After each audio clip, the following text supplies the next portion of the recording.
ఓం శుభంకర్యే నమః. వక్రతుండ మహాకాయ సూర్యకోటి సమప్రభ నిర్విఘ్నం కురు మే దేవ సర్వకార్యేషు సర్వదా. ఆదిత్యాయ చ సోమాయ మంగళాయ బుధాయ చ గురు శుక్రః శనిభ్యశ్చ రాహవే కేతవే నమః. నిఖిల శ్రేయోదాయిని సర్వకార్య సిద్ధిప్రద పరబ్రహ్మస్వరూపిణి శుభంకరీ నమోస్తుతే. అస్మత్ శ్రీ గురుచరణారవిందాభ్యాం నమః. శ్రీ శ్రీ శ్రీ గణపతి సచ్చిదానంద సద్గురుభ్యో నమో నమః. సింహరాశి వారికి పౌర్ణమి తర్వాత మీ యొక్క అక్క చెల్లెళ్లతో చాలా మంచి సంబంధములు సింహరాశి జాతకులకి ఏర్పడతాయి. వారి నుంచి తమ్ముళ్ళు కానీ అన్నయ్యలు కానీ లాభాన్ని చవి చూస్తారు అని మనం అనుకోవచ్చు. అలాగే స్త్రీలు కూడా, సింహరాశి జాతకులు స్త్రీలు ఆర్థికపరమైనటువంటి లావాదేవీలలో విజయాన్ని పొందుతారు.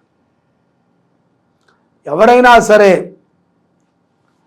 తొందరగా కోపగ్రస్తులయ్యేటువంటి వారు, బాధపడేటువంటి వాళ్ళు, లేదా ఏదైనా ఆవేశపూరితమైనటువంటి నిర్ణయాలను తీసుకునేటువంటి సింహరాశి జాతకులు ఉంటే వారు కొంత ఆలోచనతో నడుచుకోండి. చాలామంది చెప్పుంటారు మీకు ఈ మాట, కానీ ఇప్పటికిప్పుడు మారటం కష్టం. టక్కగా మాట జారివేయటము, ఆవేశంగా టక్కని ఒక పదం అనేయటము, లేకపోతే తెలుసో తెలియకో ఇంకొక రకంగా మాట్లాడటము, ఇవన్నీ కూడా సింహరాశి జాతకుల యొక్క పేరుని పాడు చేసే విధంగా ఉంటాయి. మీకు ఆర్థికముగా ఉద్యోగములు చేసుకునేటువంటి వారికి, వ్యాపారస్తులకి, చిరు వ్యాపారస్తులకి, ఇక ఏ రంగంలో అయినా సరే సంపాదించేటువంటి సింహరాశి జాతకులకి ఒక ముఖ్య సూచన ఏమిట్రా అంటే, మీరు పడేటువంటి కష్టము, మీరు పడేటువంటి బాధ, మీరు పొందేటువంటి ఆనందము, మీరు పొందేటువంటి సంతోషము ఇత్యాదివన్నీ కూడా బాగా గుర్తుపెట్టుకోండి, మీ కుటుంబం కోసమే. నీ భార్య, నీ పిల్లలు, నీ తల్లిదండ్రులు కోసమే. దాంట్లో ఏదైనా మనము చేసేది ఉంది అంటే 1% లేదా 2% మించి మనము సమాజం గురించి చేయలేము. ఎందుకంటే మన పరిధి అంతే. కాబట్టి ప్రతి కష్టాన్ని కూడా అందరికీ తెలియాలి, సుఖం మాత్రం ఎవరికీ తెలియకూడదు అనే విధంగా ఉండేటువంటి ఆలోచనలని మానివేయండి. ఈ పరమైనటువంటి ఆలోచనలకి చెక్ పెట్టండి. సంతోషంగా ఉండండి, అందరితో సరదాగా ఉండండి. ప్రతి దానిని కూడా భూతద్దంలో చూడద్దు. అలా వెళ్ళిపోతూ ఉంటాయి, ప్రవాహంలాగా జీవితం వెళ్ళిపోతూ ఉంటుంది. అది ఏమీ మనము ఇవాళ ఇక్కడ ఆగిపోదాము అని అనుకున్నా మనం ఆగినట్టే మనం అనుకుంటాం, కానీ ఎన్నో ఆలోచనలు, ఎన్నో పనులు ముందుకు వెళ్ళిపోతూ ఉంటాయి. మన చుట్టూ జరిగేవి, మనము చేయాల్సినవి మనము చేయలేకపోయాం. ఒక మంచి టర్నింగ్లో మన కారు ఆగిపోయింది, మనకి ఇంకా తోలటానికి ఓపిక లేదు, సత్తువు లేదు. ఇంకొక డ్రైవర్ వచ్చి కూర్చుని ఆ కారుని ముందుకు తీసుకువెళ్ళిపోతాడు. మనదైతే వెళ్ళిపోతుంది ముందుకి, మనం ఎందుకో ఆగిపోయి ఉంటాం అక్కడ. ఇతరులను ఇబ్బంది పెట్టలేం కదా, మనం ఆగాం కదా అని. వారికి మనం దారి ఇవ్వాలి. మనం ఆగాం కాబట్టి అందరూ ఆగాల్సిందే అంటే ఆగరు. మంచిగా ఆలోచన చేయండి. మంచి జీవితాన్ని మీరు పొందబోతున్నారు. మీ సంకల్పాలు నెరవేరుతాయి. మీ ప్రయత్నము చాలా దృఢంగా ఉండాలి. మీరు ఎవ్వరిని కూడా బాధ పెట్టకుండా, ఏ విషయాల్లో కూడా మీరు అతిగా దూరకుండా, మితముగా దూరుతూ, మితమైనటువంటి సంభాషణ చేస్తూ, భార్యాభర్తలైనా సరే మిత్రులతోనైనా సరే, అన్నదమ్ములతోనైనా సరే, అక్క చెల్లెళ్ళతోనైనా సరే, ఫ్రెండ్స్తోనైనా సరే, నైబర్స్తో, ఎవరితోనైనా సరే కొంత మీ పద్ధతులని మార్చుకుని ఒక ప్రయత్నాన్ని చేయండి.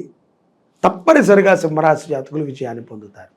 విద్యార్థులు కూడా చాలా శ్రద్ధ పెట్టాలి విద్య మీద.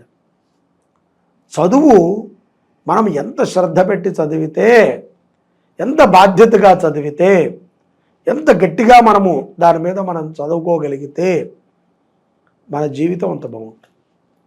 ఇవాళ రేపట్లో ఈ మాధ్యమాల ద్వారా అన్ని విషయాలను తెలుసుకుంటున్నాం. భగవంతుడి దయ వల్ల మనము ఏదో ఇలాంటి యూట్యూబ్ ఛానల్ అనో, ఫేస్బుక్ అనో, ఇన్స్టాగ్రామ్స్ అనో ఏవేవో వచ్చాయి. వీటి ద్వారా మనకు జరగబోయేది ఏంటి అనేది మనం తెలుసుకుంటున్నాం.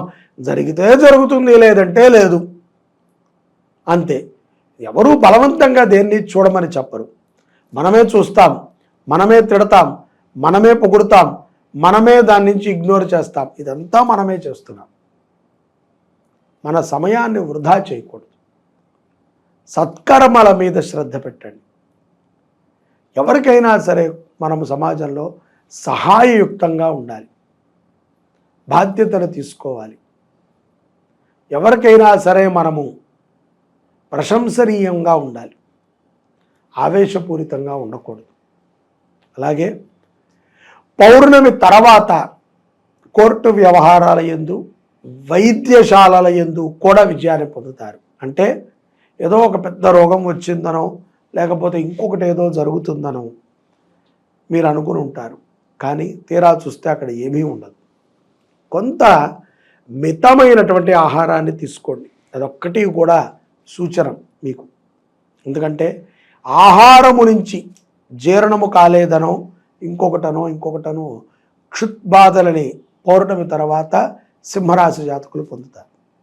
విదేశాలలో ఉన్నటువంటి వారు ఉద్యోగంలో స్థిరత్వం పొందటము తథ్యం. మీ ప్రయత్నములు ఫలిస్తాయి. ముఖ్యంగా కొంతమందికి పౌర్ణమి తర్వాత అప్పు కూడా చేయాల్సిన సందర్భాలు వస్తాయి.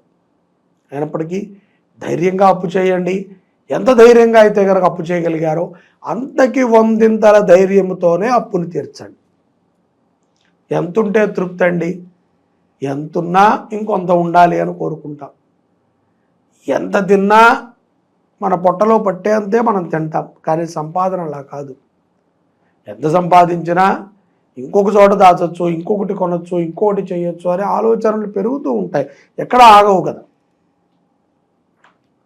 కాలం కోసం మనం ఆలోచన చేస్తాం, రానున్న తరాల గురించి ఆలోచన చేస్తాం. ఇవాళ ఏమిటి అనేది కాదు. సంపాదన విషయంలో భోజనం అయితే ఇవాళ వరకు పాడైపోతాయి. ఏ పదార్థమైనా, వండిన పదార్థము, ఉష్ణము తగిలిన ప్రతి పదార్థానికి కూడా ఒక డెడ్ లైన్ ఉంటుంది. ఒక రోజు, ఒక పూట, ఒక 4 రోజులు, 5 రోజులు, నెల రోజులు, 2 నెలలు, 3 నెలలు, ఆమిత్యం సంవత్సరం, 10 సంవత్సరాలు, 25 ఏళ్ళు అనుకోండి. కానీ సంపాదన అలా కాదు.